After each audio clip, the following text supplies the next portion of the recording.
Halo guysku, Bang Tusa update di sini. Selamat datang dan selamat bergabung kembali. Saya ucapkan teman-teman ya, kali ini masih dalam parade IPO Januari 2024, teman-teman. Nah, langsung saja kali ini kita akan membahas sebuah perusahaan yang sebentar lagi akan melantai di Bursa Efek Indonesia pada Januari 2024, teman-teman ya.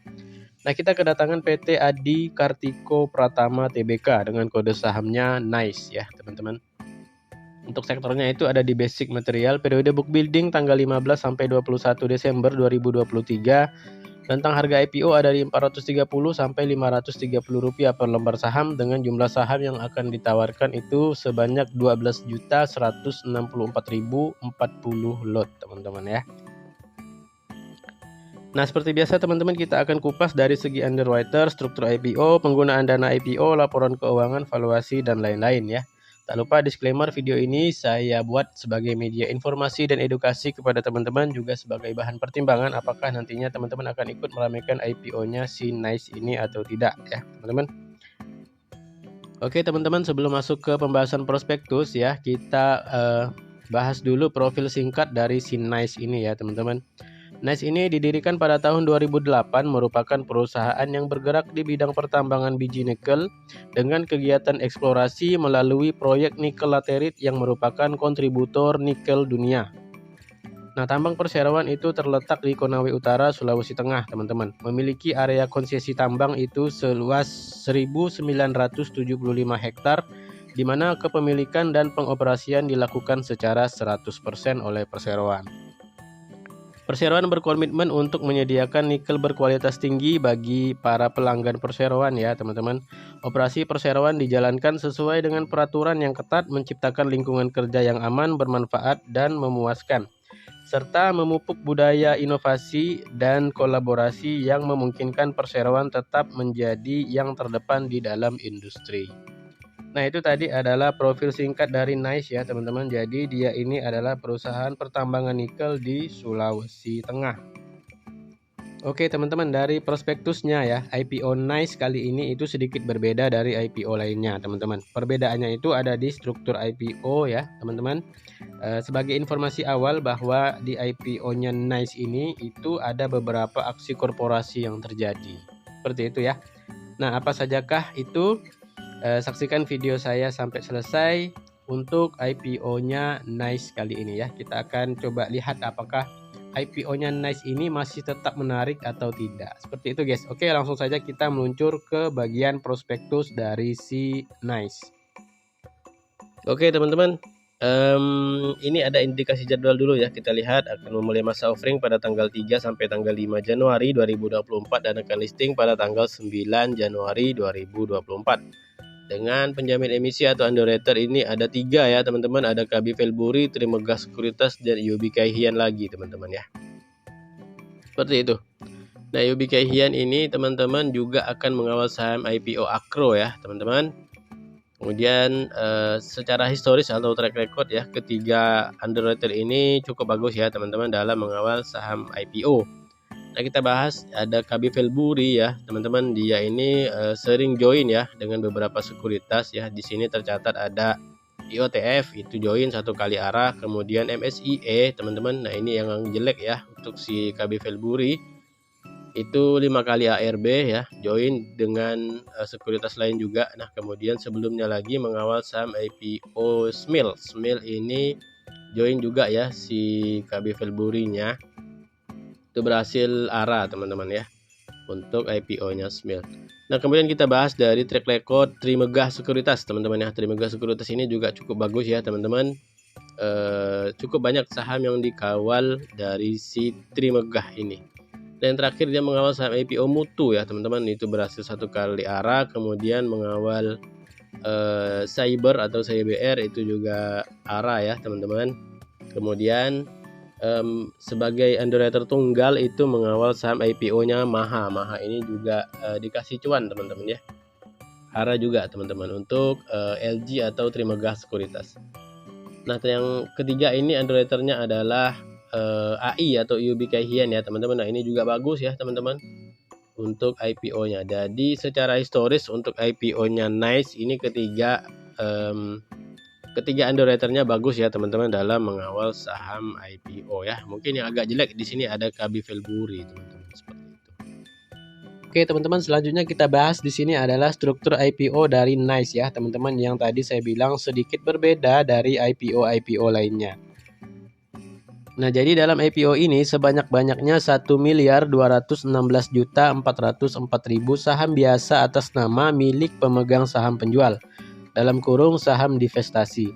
Dengan nilai nominal Rp10, harga IPO ada di kisaran Rp430 sampai Rp530 per lembar saham, dengan nilai emisi IPO yang didapat dari IPO ini adalah sekitar 523 miliar sampai dengan 644 miliar rupiah, teman-teman. Nah, jadi untuk nilai emisi IPO-nya ini cukup besar ya, teman-teman. Sehingga ini mungkin alasan kenapa NICE ini dikawal oleh 3 sekuritas. Seperti itu, teman-teman ya. Nah, dalam IPO ini tidak ada waran yang ditawarkan ya, teman-teman, hanya induknya saja. Kemudian di sini dikatakan bahwa saham yang dikeluarkan dalam IPO ini itu seluruhnya adalah saham-saham yang dimiliki oleh pemegang saham penjual, teman-teman. Nah, jadi si NICE ini tidak mencetak saham baru untuk IPO ya, tetapi menawarkan saham yang dimiliki oleh saham penjual. Seperti itu, guys. Nah, dalam IPO ini itu juga akan ada aksi korporasi ya, teman-teman. Nah, kita akan bahas juga. Nah, di sini kita perhatikan dulu untuk istilah dan singkatan-singkatan berikut, teman-teman. Nah, kita perhatikan di sini ada EBI ya, Energi Baterai Indonesia, kemudian ada IMEF, PT Inti Mega Ventura, kemudian ada LXI, itu LX International Corp, kemudian ada MAS ini adalah perorangan ya, Michael Adidaya Susantyo, kemudian ada SMM, PT Sungai Mas Mineral, kemudian ada juga FAS ini juga perorangan, Victor Agung Susantyo. Nah, ini penting kita bahas karena akan ada aksi korporasi di IPO-nya NICE kali ini. Nah, teman-teman, di sini kita lihat dulu untuk saham yang ditawarkan di IPO ini ya, teman-teman, itu diambil dari kepemilikan saham penjual. Nah, jadi sekitar 608.202.000 atau mewakili 10% saham milik SMM. Kemudian IMEF juga menawarkan jumlah yang sama dan persentase yang sama, teman-teman, yaitu 608.202.000 atau 10% dari saham yang dimiliki oleh si IMEF. Nah, sehingga kalau kita jumlahkan, teman-teman ya, 608.202.000 ditambah dengan jumlah yang sama, maka hasilnya adalah 1.216.404.000 lembar saham, teman-teman. Nah, ini untuk IPO dari NICE. Nah, kemudian di sini terdapat aksi korporasi seperti yang tadi saya bilang, teman-teman ya. Di sini akan ada rencana perubahan kepengendalian perseroan, teman-teman. Nah, selain penawaran menggunakan saham dari penjual ya. Nah, di sini juga akan ada perubahan kepengendalian atau penjualan saham, teman-teman. Nah, di sini dikatakan bahwa setelah penawaran umum terdapat rencana pelepasan kepemilikan saham oleh beberapa pihak secara bersama-sama yang kemudian disebut sebagai penjual. Nah, di sini dikatakan bahwa SMM itu akan menjual 1,8 miliar lembar saham. Kemudian IMEF akan menjual 1,7 miliar lembar saham. Kemudian MAS akan menjual 25 juta lembar saham. Dan FAS juga akan menjual 25 juta lembar sahamnya, teman-teman. Nah, saham-saham yang dijual ini akan dibeli ya, teman-teman, oleh pihak yang disebut di sini adalah LXI. Nah, ini perlu dicatat nih, teman-teman ya. LXI ini adalah LX International Corp tadi, yaitu kalau nggak salah dari Korea Selatan ya, teman-teman. Nah, dia akan membeli saham ini tetapi melalui entitas yang ditunjuk atau melalui perusahaan lagi, teman-teman. Nah, yang akan ditunjuk itu adalah EBI, Energi Baterai Indonesia. Nah, jadi nantinya si EBI inilah yang akan menjadi pengendali dari saham NICE. Seperti itu ya, teman-teman. Nah, di sini dikatakan juga bahwa akan dilakukan dengan harga penawaran dari penawaran umum perdana saham, teman-teman. Jadi si LXI melalui EBI ini akan membeli saham yang dijual tadi dengan rentang harga penawaran di IPO. Seperti itu teman-teman ya. Jadi dia tidak membeli di bawah harga IPO. Nah, ini akan dilaksanakan paling lambat 5 hari setelah NICE ini listing di Bursa Efek Indonesia. Nah, ini adalah aksi korporasi yang terjadi di IPO-nya NICE kali ini. Nah, ini adalah struktur permodalan teman-teman sebelum dan sesudah terjadinya proses pelepasan atau pergantian pengendali ya teman-teman. Nah, di sini sebelum IPO atau sebelum dijual ya, pengendalinya itu adalah SMM. Nah, kemudian setelah dijual atau setelah diambil alih, maka pengendalinya di sini adalah EBI ya. Sekali lagi teman-teman, EBI ini adalah sebagai entitas yang ditunjuk oleh LXI. Seperti itu teman-teman, mudah-mudahan bisa dipahami ya. Nah, kemudian di sini teman-teman ada informasi lagi ya, bahwa setelah menjadi pengendali baru ya, atau setelah dibeli, berdasarkan surat pernyataan pembeli tanggal 2 November 2023, pembeli berkomitmen tidak akan melepaskan pengendaliannya terhadap perseroan baik secara langsung maupun tidak langsung, paling kurang itu selama 12 bulan setelah si NICE ini listing di Bursa Efek Indonesia. Seperti itu guys ya. Jadi ada lock up nih dari pengendali baru secara sukarela. Seperti itu teman-teman ya. Nah, kemudian teman-teman di sini ada informasi lagi ya teman-teman mengenai pengalihan saham oleh para pemegang saham pendiri. Seperti itu ya teman-teman.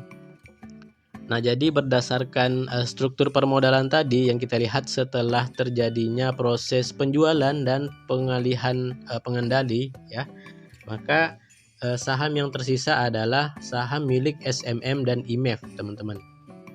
Nah, untuk saham mereka berdua itu dikatakan di sini bahwa hingga prospektus ini diterbitkan tidak terdapat pihak yang dilarang untuk mengalihkan sebagian atau seluruh saham mereka selama 8 bulan setelah NICE ini listing di Bursa Efek Indonesia. Seperti itu guys ya. Nah, jadi setelah ditawarkan ke masyarakat masing-masing 10%, kemudian dijual dengan 1,8 dan 1,7 miliar. Nah, ternyata dikatakan bahwa mereka pun masih bisa untuk menjual lagi sisa-sisa saham yang mereka miliki selama 8 bulan setelah NICE ini listing di Bursa Efek Indonesia. Seperti itu teman-teman. Nah, ini adalah penjelasan singkat mengenai struktur IPO dan juga aksi korporasi yang terjadi di IPO-nya NICE kali ini teman-teman. Seperti itu ya. Nah, kalau ada yang bertanya kalau begitu apakah ini IPO-nya beresiko? Nah, menurut pendapat saya setiap saham itu beresiko teman-teman, baik saham lama maupun saham IPO yang baru seperti NICE ini itu resikonya sama kalau menurut saya ya teman-teman. Nah, jadi yang perlu kita lakukan di sini adalah tinggal bagaimana kita harus meminimalisir resiko tersebut. Itu aja sih kalau menurut saya ya teman-teman. Dan menurut saya teman-teman IPO-nya NICE ini masih menarik teman-teman ya. Jika teman-teman yakin dengan NICE ya, yakin dengan prospek kedepannya nikel akan bagus ya, menurut saya teman-teman nggak usah takut ya, walaupun tidak ada lock up seperti itu ya. Nah, para pemegang sahamnya juga ini menurut saya teman-teman ya pasti nggak akan jualan kok kalau mereka yakin perusahaan NICE ini kedepannya akan bagus ya, walaupun pintu exitnya, pintu keluarnya itu terbuka lebar ya, tapi kalau mereka yakin, saya rasa mereka tidak akan keluar dari perusahaan ini. Nah, begitu pula sebaliknya teman-teman. Kalau pemegang saham pendirinya itu sudah tidak yakin dengan prospek dari bisnis mereka, walaupun pintu keluarnya ditutup rapat-rapat, mereka pasti akan cari celah untuk bisa keluar dari saham itu. Seperti itu ya guys ya. Nah, ini sekali lagi opini saya pribadi, teman-teman boleh setuju boleh tidak. Sekali lagi ini adalah informasi terkait aksi korporasi di IPO-nya NICE. Oke, kita lanjut ke pembahasan selanjutnya, teman-teman. Nah, kemudian teman-teman di sini kita lihat mengenai prospek usaha dari sektor nikel ya, teman-teman. Nah, berdasarkan Investing News Network, saat ini Indonesia merupakan salah satu negara yang memiliki posisi penting dalam persaingan nikel dunia, teman-teman ya. Hal ini terbukti dengan Indonesia dan Australia berada di peringkat 1 sebagai negara dengan cadangan nikel terbanyak di dunia. Seperti itu ya, dengan nilai nominalnya itu ada di sekitaran 21 juta metric ton teman-teman untuk cadangan nikelnya. Seperti itu guys. Nah, kemudian kita membahas mengenai penggunaan dana IPO teman-teman ya. Seluruh dana yang ditawarkan dalam penawaran umum perdana saham ini merupakan milik para pemegang saham penjual teman-teman ya. Oleh karena itu seluruh dana akan diterima oleh para pemegang saham penjual dan perseroan tidak menerima dana hasil penawaran umum perdana saham. Nah, ini tujuan IPO-nya nggak ada teman-teman ya. Nggak bisa kita nilai bagus atau jelek ya, karena ini semuanya itu diterima oleh pemegang saham penjual. Seperti itu guys. Nah, kemudian langsung kita melihat di sini adalah laporan keuangan dari si NICE ya, teman-teman. Nah, kita pantau langsung di sini jumlah asetnya teman-teman ya, terpantau naik dari tahun 2020 ke tahun 2023 ya. 2020 ada di 87 miliar, kemudian per 30 Juni 2023 meningkat teman-teman dia ada di 265 miliar rupiah. Seperti itu teman-teman. Kemudian kita lihat dari segi jumlah hutang atau liabilitas terpantau naik juga ya teman-teman. Tahun 2020 ada di 82 miliar, kemudian per 30 Juni 2023 liabilitasnya naik di 146 miliar rupiah. Kemudian dari jumlah ekuitas atau modal terpantau naik juga teman-teman.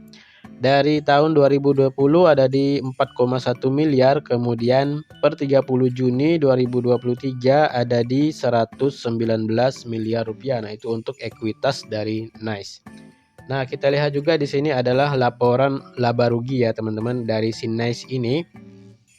Untuk penjualannya terpantau naik ya teman-teman.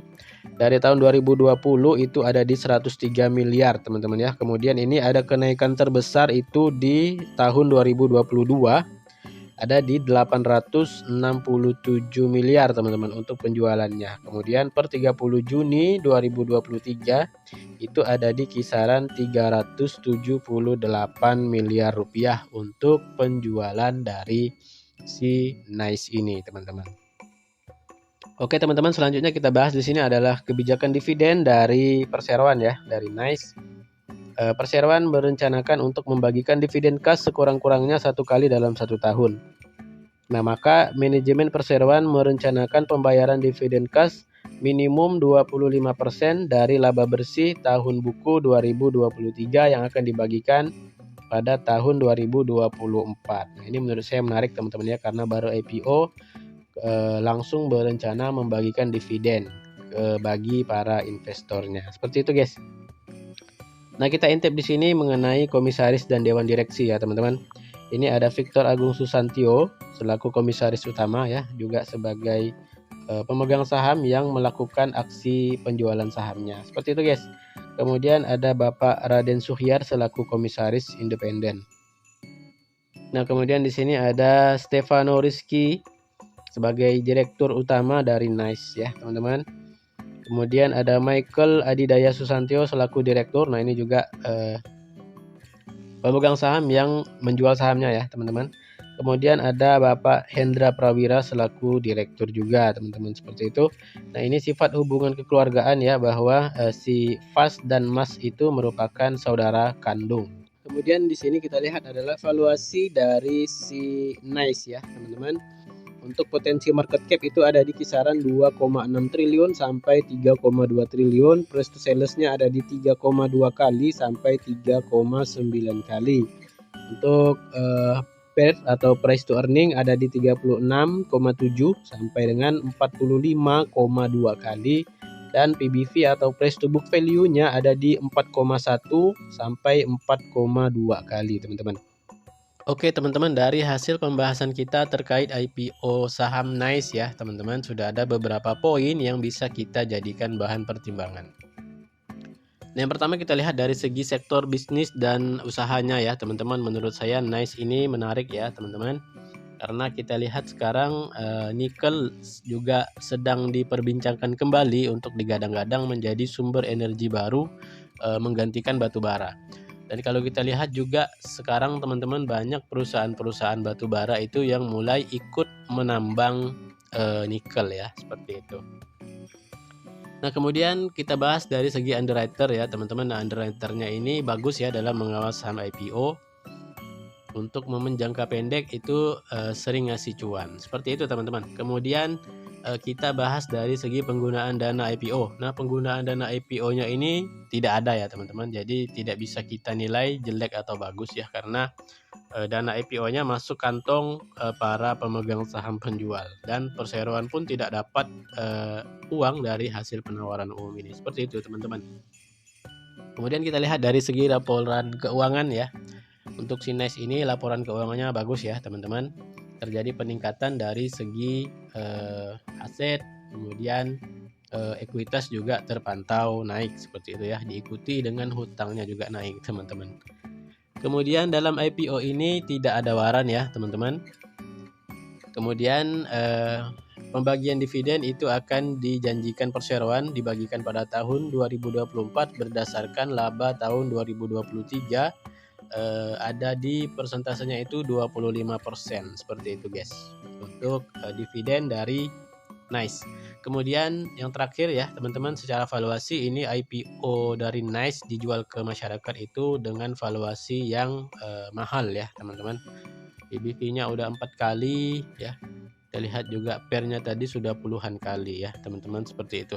Tapi kalau saya sih pribadi, saya tetap akan ikut untuk IPO-nya Nice ini teman-teman ya, memanfaatkan momentum IPO untuk menghasilkan cuan teman-teman. Karena saya jujur saya melihat underwriter-nya sih teman-teman ya, underwriter-nya menarik ya kalau menurut saya. Jadi strateginya mungkin cuan bungkus ya teman-teman, syukur kalau bisa arah ya, kalau nggak arah ya TP secukupnya, seperti itu aja sih kalau saya. Nah, kalau teman-teman yang ingin ikutan, sekali lagi saya ingatkan, pastikan dengan profil risiko masing-masing dan atur money management masing-masing. Seperti itu ya teman-teman. Oke, mungkin cukup sekian pembahasan kita untuk IPO saham Nice ya. Mudah-mudahan IPO-nya seindah namanya ya, seperti itu teman-teman. Oke, mohon maaf atas segala kekurangan. Mudah-mudahan apa yang saya sampaikan sedikit di sini bermanfaat bagi teman-teman, dan sampai bertemu kembali ke dalam pembahasan saham IPO selanjutnya.